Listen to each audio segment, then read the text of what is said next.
dhaga'u siif abboomamuu barbaada abboomamuu si jiraachuu ni barbaada yaada kee tajaajilu si dhaga'u ni barbaada si dhaga'u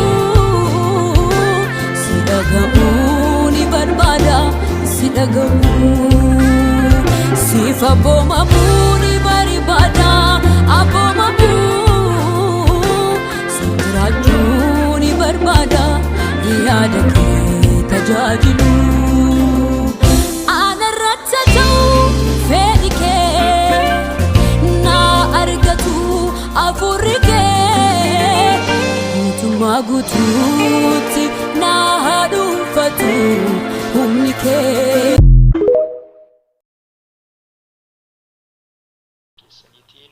sheer ta'ee kan isin bira ga'u bakka isin jirtanitti nagaan gooftaa keenya Yesuus Kiristoos hunduma keessanii haa baay'eetu isiniin jedha akkam jirtu nagaa keessanii Waaqayyo gooftaa keenya fayyisaa keenyaaf galanni guddaan haa ta'u egaa Waaqayyo ayyaana nu baay'isee gaarummaa isaa nu lakkoofsisee baay'ina ayyaana isaatii sana keessaa guyyaa kana nu kennee jira guyyaa kana immoo dubbii Waaqayyoo dhaggeeffachuu Waaqayyoof deebifnee oolchuu fi itti jiraachuu waan nurraa eegamuu fi yeroo kana walii wajjin yeroo itti sagalee Waaqayyoo barannu walii wajjiniin nyaata Waaqayyoo nu dhiyeesse maaddii jiraataa sanarraa soorannu ta'a.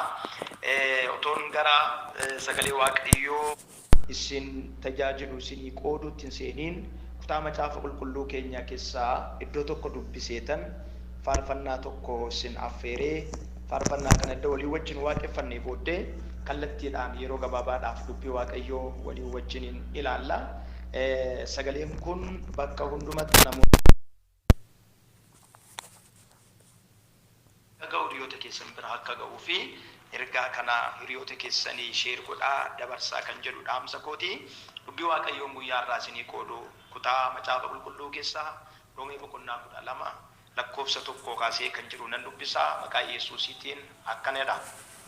Ammas yaa obboloota koo araara Waaqayyoof jedhaatii namummaa keessan qulqullaa'aadhaa fi Waaqayyo duratti fudhatama akka ta'utti aarsaa jiraatu gootanii akka dhiyeessitan isinnan gorsa. Akkasitti hafuuraan Waaqayyoof hin sagaddu. Fakkeenya jireenya bara darbuu kana duukaa hin bu'inaa. Jaalalli Waaqayyoo isa kam akka ta'e gargar baasuudhaaf yaada garaa keessanii aareeffachuudhaan of diddiiraa. Jaalalli Waaqayyoo immoo waan gaarii ta'e, waan isa duratti fudhatama ta'e, waan akeekasaa fiixaan baasuudha jedha. Sagalee kanarra dhaabbanne faarfannaa kana walii wajjin waaqeffanneetu gara dubbii Waaqayyoo waliin barachuutti deebinaa. Yeroo gaarii.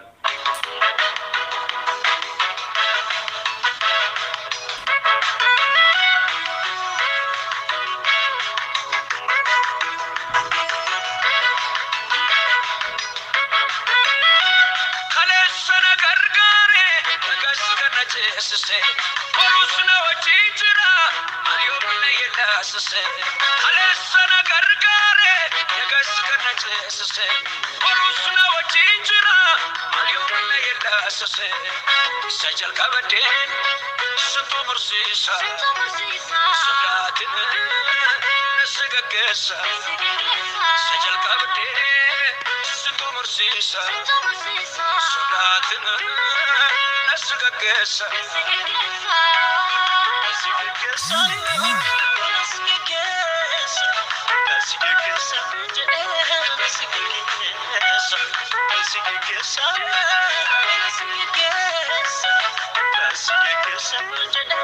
Arrakka bareedinni maaliif godhu kodhawsa nageenya moo'inni anoossu jiru faarsa.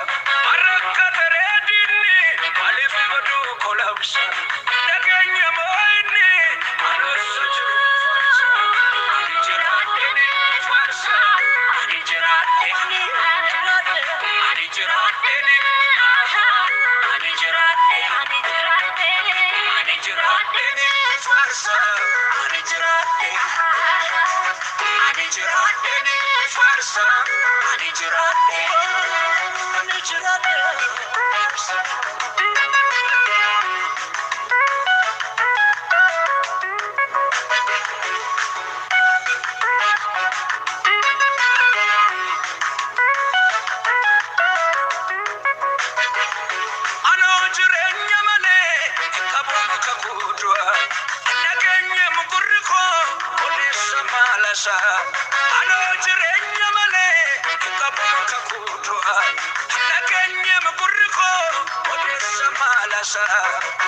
Samiti akajadamu yodinate lemon kabamu lakisamiti akajadamu yodinate lemon kabamu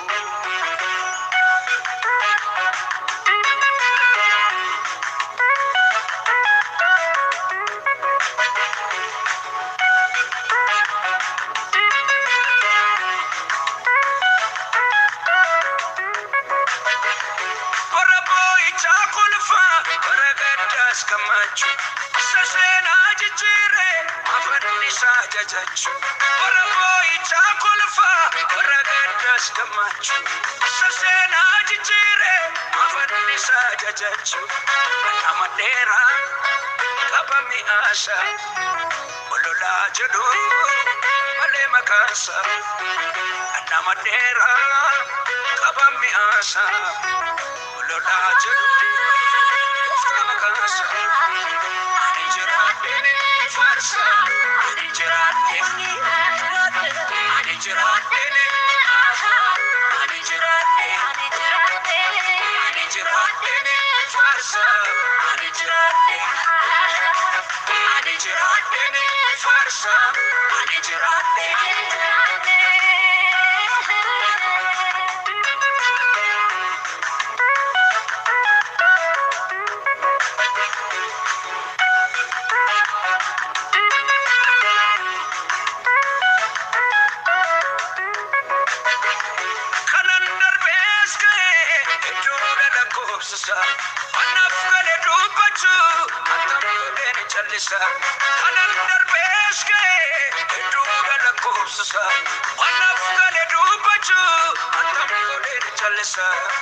Sambarbado una kambara indina wame na walinjira Sambarbado una kambara indina wame na walinjira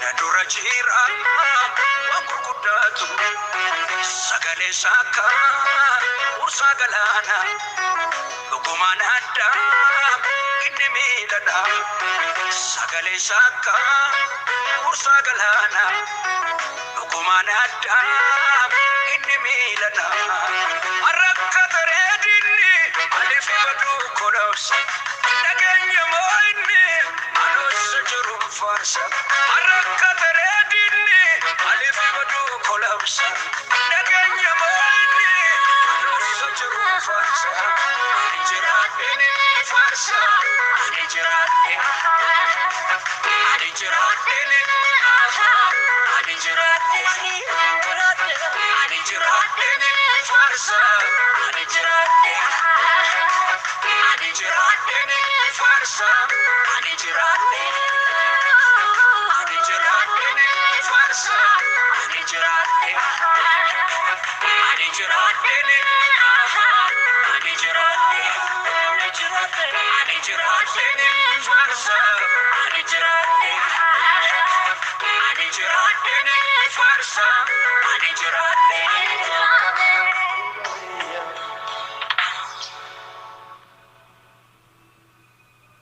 ulfinni guddaan waaqayyo gooftaa keenya fayyisaa keenyaaf haa ta'u.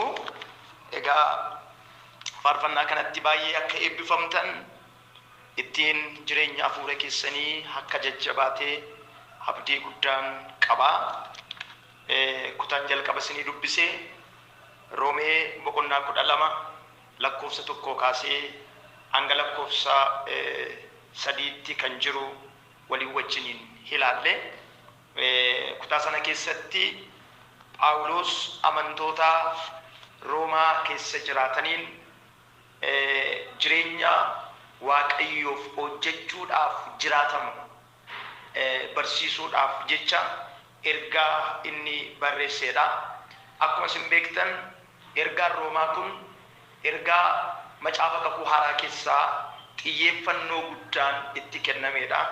Ispeeshaalii waa'ee qajeelummaa, waa'ee qulqullummaa, waa'ee haraara Waaqayyoo, waa'ee seeraa, waa'ee ayyaanaa, karaa fayyinaa, amantii, abdii fi kan kana fakkaatan jechoota gurguddoo macaafa qulqulluu keenya keessa jiran walitti cuunfee kutaa nu barsiisuudha. Kutaa baay'ee macaafa qulqulluu keenya kakuu haaraa keessaas ergaa guddaa of keessatti qabatee jiru.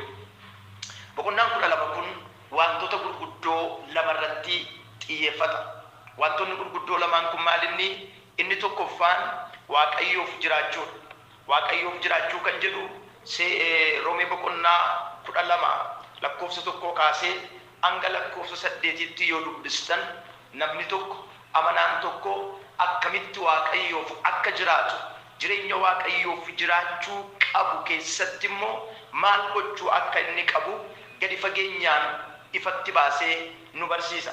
Lakkoofsa 9 irraa kaasee hanga dhumaatti, kana jechuunis hanga lakkoofsa 21tti kan jiru immoo waa'ee namaaf jiraachuuti.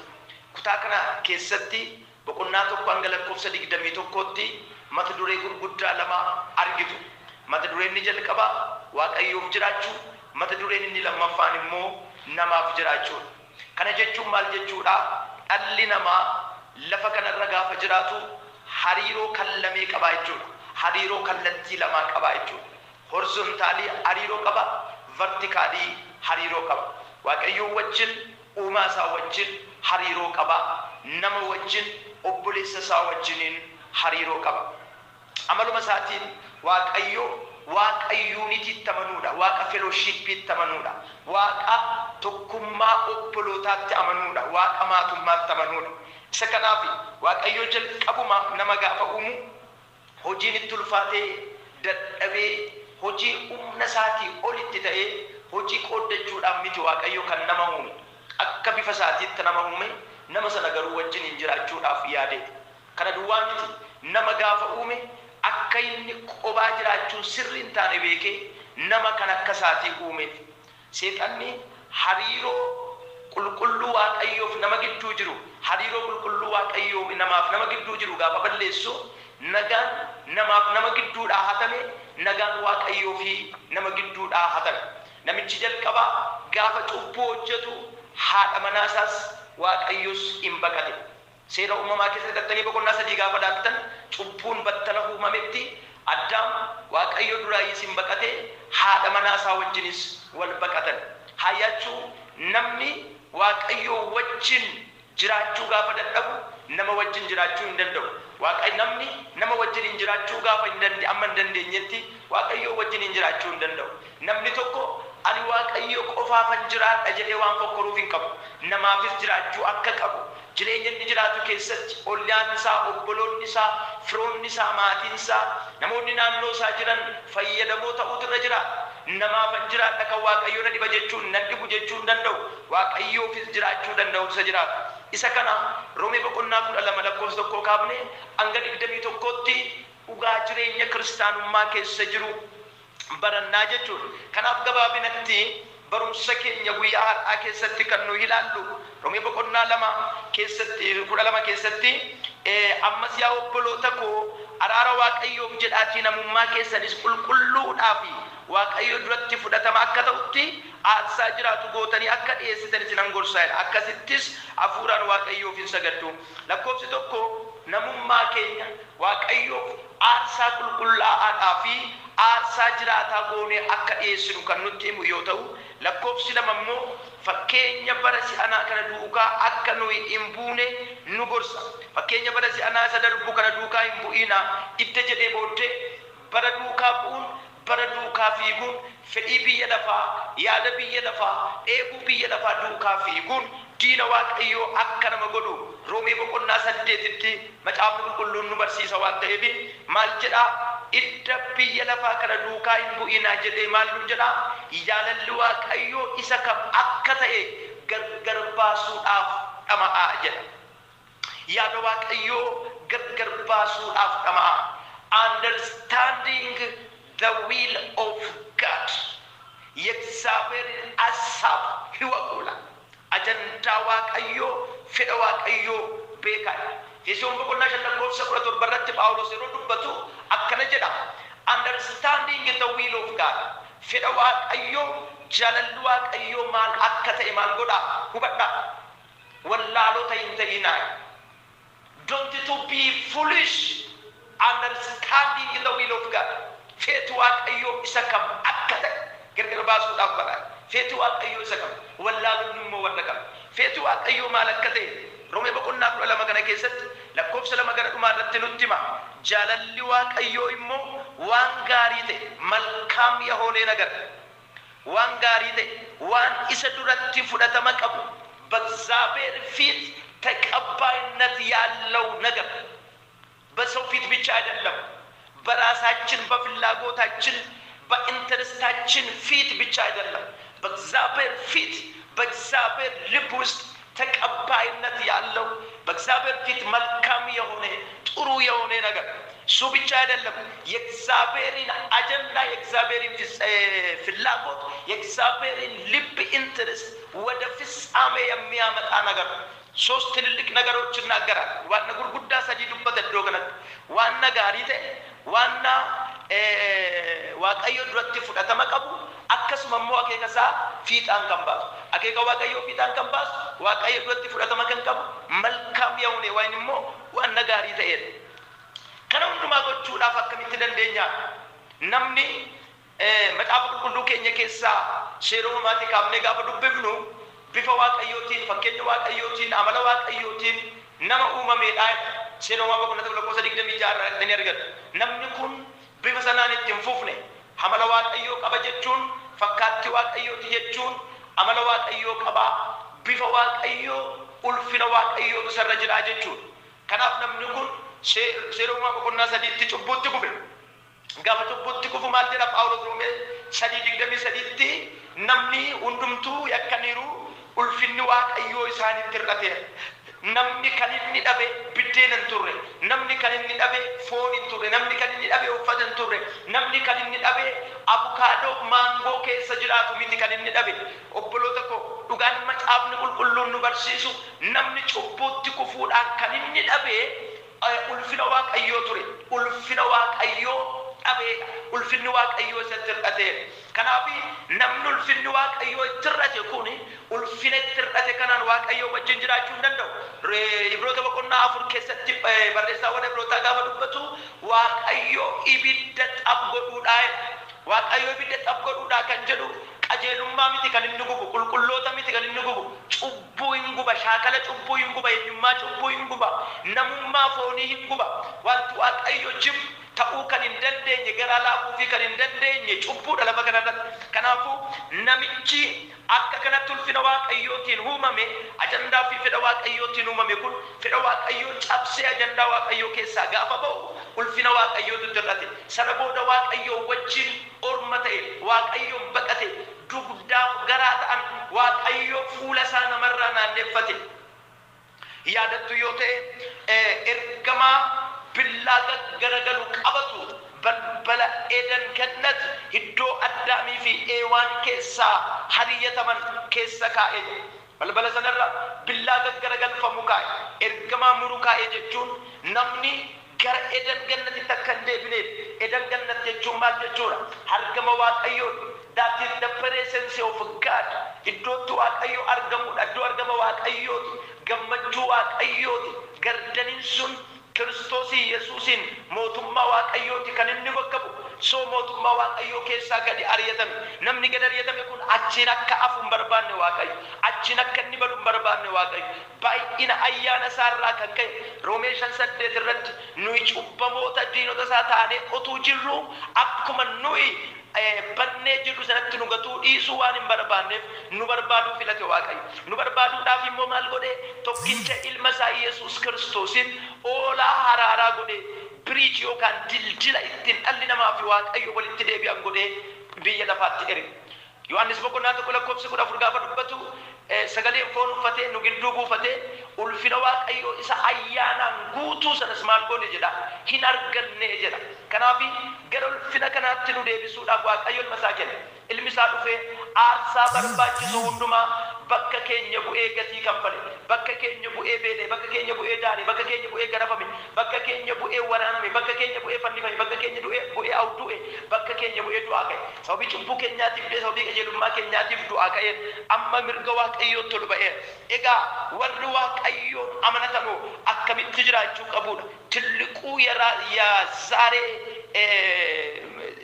የትምህርት ርዕስ ምንድነው? የተለወጠ ህይወት መኖር ጅሬኛ አሬፈምቲ ጅራቹን ጅሬኛ አሬፈምቲ ጅራቹን ሮሜ በቆና ኩላ ለማለኮፍሰ ለማከራተኒ ጋበላልተን ነሙማ ከሰን ማልጎቹዳን ጀ ሃሬፈቹዳን ጀ ለኮፍሰ ለማነቀተኒ ረደ በዱብሳ ፈከኛ ጅሬኛ በረሰ ደርቡ ከረ ዱካይም ቡኢና jaalalli Waaqayyoo isa kam akka ta'e gargar baasuudhaaf itti fufee qoodduudhaan booda maal jedha? Yaada garaa keessanii aareeffachuudhaan of diddiiraa. Yaada garaa keessanii maal gochuudhaan? Aareeffachuudhaan of diddiiraa.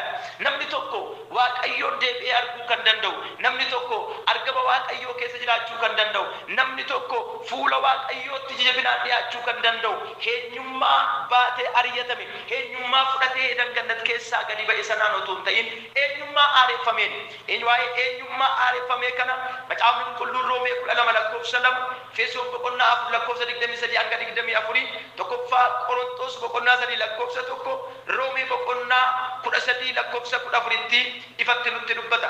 Isa kana keessaa Qorontos duraa boqonnaa 1 lakkoofsa 3 dhaqeetan nu dubbisa. Boqonnaa 3 lakkoofsa 1 maqaan Waaqayyoo bara baraan kan eebbifame haa ta'u. Tokkoffaa Qorontos boqonnaa 3 lakkoofsi 1 akkanadha. Ani yaa obboloota koo akka warra yaada foonii duukaa bu'anii Kiristoositti immoo xobbee akka mucoolii ta'anittan isinitti dubbadhe malee akka warra yaada hafuuraa duukaa bu'anitti isinitti dubbachuu hin dandeenye. Ani aannan akka dhugdaniif isiniif kenneera. Isin nyaata jajjabaadhaaf hin geenye turtan. Ammayyuu hinga injirtu isinoo ammayyuu akka warra yaada foonii duukaa bu'aniiti. Inaaffaanii fi wal qoccolluun erga isin gidduu jiraate isin warra yaada foonii duukaa buutani mitiire? Akka yaada namaatti jiraattu mitiire? Isin keessaa inni tokko ani kan Phaawulos jedhe, inni kaan immoo ani kan Apholoos yommuu jedhu warra akka yaada namaatti hojjetan ta'uu keessan agarsiisa mitiire jedha. Iddoo kanatti waa'ee garaagarummaa yaadaarra dhaabbateetu Phaawulos maal jedhee isaan gorsaa? Warra akka yaada fooniitti jiraatanii jedha. Xiyyeeffannoo Waaqayyoo eenyummaa keenya akka aareeffannuuf inni barbaaduuf maalini? Inni kun ifatti dubbii Waaqayyoo namni yaada foonii duukaa gaafa bu'u, fedhii foonii duukaa gaafa bu'u, ajandaa foonii duukaa gaafa bu'u, barbaacha foonii duukaa gaafa bu'u namni du'a. Yaada foonii yaaduu diina Waaqayyoo nama godha. Yaada foonii yaaduu horma nama ajandaa Waaqayyoo keessaa hin qabne, fedhii Waaqayyoo duukaa hin jiraanne nama godha. Kanaaf yaada foonii yaaduu keessaa baanee jireenya aareeffame jiraachuu danda'uu qabna. Roomee 12 lakkoofsa 2 irratti yommuu dubbatu jaalala yookaan yaada Waaqayyoo adda baastanii baruu kan dandeessan eenyummaa aareeffameenii jedhe. Yaada Waaqayyoo baruu kan dandeenyu, fedhii Waaqayyoo baruu kan dandeenyu, ajandaa Waaqayyoo baruu kan dandeenyu yaada aareeffameen, namummaa aareeffameen, laphee aareeffameen, jireenya aareeffameen, hafuura aareeffameen. Haqa Waaqayyoo kan nurraa barbaadu, anaaf isinirraa kan barbaadu waa'ee kanaati. Waa'ee aareeffamuu kana, waa'ee eenyummaa aareeffameen jiraachuu jedhu kana osoo hin dubbatiin hin dura hiika aareeffamuu yookaan reformation ወይም ደግሞ መታደስ kan jedhu kana afaan ingiliffaatti hiika gurguddoo sadii of keessaa qabuun waliin wajjiniin ilaalla. waa'ee kana afaan ingiliffaa birrattanii yoo ilaaltan afaan ingiliffaatiin jechoota gurguddoo sadii argattu. Inni tokkoffaan maa inni reformation jedhama. Reformation jechuun afaan warra Giriikiitiin immoo jecha maaliitii diootorsis jedhama. Diootorsis or reformation. Reformation jechuun maal jechuudha? Gara afaan keenyaatti yommuu deebisnu irra deebi'anii hojjechuu jechuudha. Irra deebi'anii hojjechuu, irra deebi'anii bocuu, irra deebi'anii sirreessuu, irra deebi'anii kallattii qabsiisuudha. Diootorsis or reformation jechuun irra deebi'anii hojjechuudha. Yaada garaa aareeffachuu jechuun egaa akka yaada kanaatti laphee ofii jireenya ofii irra deebi'anii akka Waaqayyoof mijatutti hojjechuu jechuu kan ibsu ta'a jechuudha. Inni lammaffaan renewal jedhama afaan ingiliffaatiin. Afaan ingiliffaatiin ni renewal inni jedhamu kuni afaan warra Giriikiitiin anakiano jedhama. Anakiano jechuun gara afaan keenyaatti gaafa deebisu haaressuu, gara bifaa fi miidhagina isaa isa duraatti deebisanii bocuu jechuudha. Haaressuu, gara bifaa fi bifa isaa isa duraatti miidhagina isaa isa duraatti deebisanii bocuu jechuudha. Renewal yookiin haaressuu jechuun irra deebi'anii bifa isaa miidhagsuu jechuudha. Waan bifa gadhiise, waan eenyummaa isaa dhabe, miidhagina isaa waan dhabe, qulqullina kaleessa qabu kan dhabe sana deebisanii maal gochuu jechuudha? Bocuu yookaan sirreessuu jechuudha. Inni sadaffaani restorationidha. Restoration jechuun restore gochuu deebisanii haaressuudha. Inni kun afaan warra Giriikiitiin maal jedhaa? Akatastos jedha. Akatastos jechuun restoration jechuudha. Inni kun immoo inni bakka isaa duraatti yookaan abbaadhaaf deebisuu jechuudha. Bakka isaa duraatti yookaan abbaadhaaf maal gochuu jechuudha? Deebisuu jechuudha. Kanaaf wanta bakka isaa gadhiisi, waan atame, waan fudhatame, waan bakka iddoo duraatii deeme sana iddoo duraatti deebisuu, abbaadhaaf deebisuu jechuudha. Kanaaf walumaa galatti jechoonni kun hundi isaanii kan isaan ibsan wanta bifaa fi kaayyoo uumameef gadhiise. Bifaa fi maal? Kaayyoo uumameef gadhiise. Wanta biraatiif oole sana bitanii yookaan wajjanii yookaan sirreessanii gara bifaa fi amala isaa isa duraatti deebisuu jechuudha. Erga waa'ee aareeffama amma kana dubbanne booddee bu'uura macaafa qulqulluutiin aareeffamuu jechuun maal jechuu akka ta'e waliin wajjiniin ilaalla. Waaqayyo yeroo hundumaa bifaa fi amala fakkaattii eenyummaa immoo humnee fi barri irra hin darbine qaba. Maqaan Waaqayyoo bara baraan haa eebbifamu. Kun Waaqayyoon adda godha. Macaafa faarfannaa boqonnaa 93 lakkoofsa 1, 97 lakkoofsa 1, 99 lakkoofsa 1 gaafa laattanii inni mootii barri irra hin darbineedha jedha. Galanni guddaan Waaqayyoof haa ta'u. Inni mootii barri irra hin darbineedha jedha. Ayyaachuu egaa bifti, amalli, eenyummaan, gaarummaan Waaqayyoo hin jijjiiramu. Barri irra hin darbu. Kaleessas mootiidha, har'as mootiidha, borus mootiidha. Kaleessas qulqulluudha, har'as qulqulluudha, borus qulqulluudha. Kaleessas qajeelaadha, har'as qajeelaadha, borus qajeelaadha. Amanamummaan isaa barri irra hin darbu. Qajeelummaa isaa irra barri irra hin darbu. Inni gaarii bara baraan gaarii ta'ee hafeedha. Inni gaariidha, gaarummaa isaa irra barri hin darbu gaafa jennu Waaqayyoon nama gaafa uumu akka bifaa fi fakkeenya isaatiitti uume jennee. Uumaa boqonnaa 1 lakkoofsa 26 bifaa fi fakkeenya isaatiin uume gaafa jennu namni akkam ta'utu irra jiraata jechuudha. Simboo barri irra hin darbine, gaarummaa barri irra hin darbine, qulqullummaa barri irra hin darbine, qajeelummaa barri irra hin darbine, naatoo fi simboo barri irra hin darbine qabaachuu danda'utu isarra jiraata jechuudha. Kanaaf egaa namni immoo ajaja Waaqayyoo diduudhaan, seera Waaqayyoo diduudhaan, abboommii Waaqayyoo diduudhaan, akkaataatti Waaqayyoo jiraadhu isaan jedhe sana didee ba'uudhaani Waaqayyo irraa gargar ba'eera, kan du'e ta'eera. Kanaaf Waaqayyo ilma isaa Yesuusin fide. Akkamitti ilma isaa Yesuusin fide? Akkamitti ilma isaa Yesuusin nuuf erge?